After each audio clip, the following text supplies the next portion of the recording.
Mistake number 10, failing to plan for tangible personal property. Now this is where most of the fights come in. You know, you have, if you're still living in the home where the kids grew up, there's probably a lot of things in that home that reminds them of their childhood.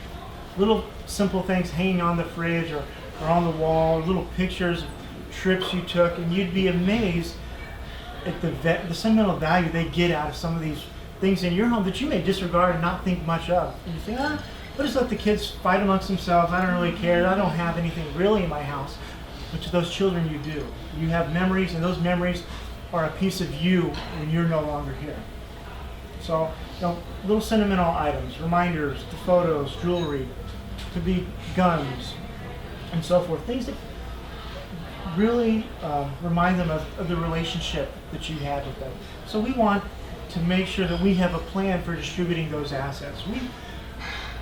We may want particular things to go to special people in our life, but the last thing we want is for people to be fighting over those items.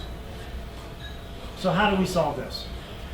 All right, what I like to call a personal property memorandum. So when I'm sitting down with the client, we'll always talk about this because in the trust, we can authorize the distribution of the personal property by this separate memorandum.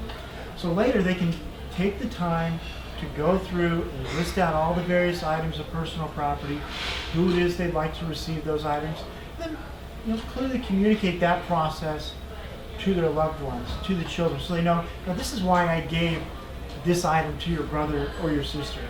Well, this is why I gave you, this coin collection or other things in the house. So they really understand. They don't think that brother or sister somehow got to mom or dad and exerted some sort of undue influence. So we want to make sure that they're part of that process.